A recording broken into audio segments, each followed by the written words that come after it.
I'm John Espinoza, and this is my self-introduction speech for Introduction to Public Speaking. Here's my audience. Wave. Alright, start this speech.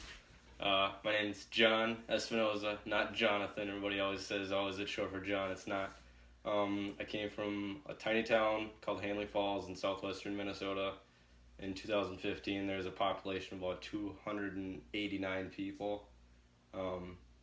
Probably a quarter of it was my family because I have 13 uncles and aunts. Not all of them live in Hanley, but I have about 50 to 60 first and second cousins. And I am son of Adela and Arnaldo Espinoza, who've been married for 25 years now, and I have one sister. So I came from a really big family, and growing up in Hanley, I had an easy place to get a job. I worked at the Farmers Co-op elevator doing manual labor for 6 years throughout middle school and high school. And then after that, after high school, I worked construction for some big companies. One's my uncle's company, and the high school that I went to, I actually graduated with the same 65 kids I went to kindergarten with.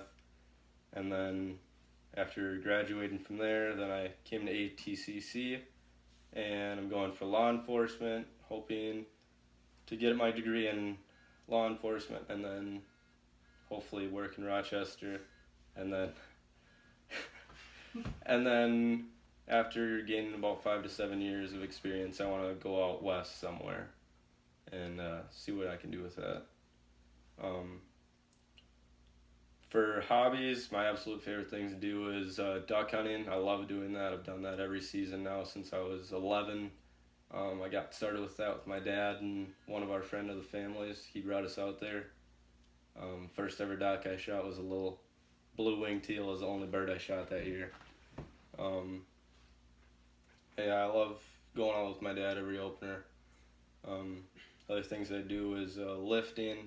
It's a great outlet for stress, and lifting big weights is fun. I always get a lot of people asking what they can do to help them, what supplements work, what doesn't work. Another passion is fishing, especially living up here in Alec with all the lakes that are around. It's really easy to do. You can just go out there, maybe borrow some gear. It's really fun too. It's a lot easier than summer fishing too. Just drop a jig down there and wait for him to get it. But it is kind of expensive when you want to get into Vexilars and stuff like that. But to the main point is what drives my life. There's basically two big things that have impacted my life and makes me do what I do. One thing is my dad. Growing up in Guatemala, small third world little country, grew up in the mountains, grew up really poor. Went to school until he was 6th grade, and then in his early 20s he came over here and worked manual labor all his life, got into construction.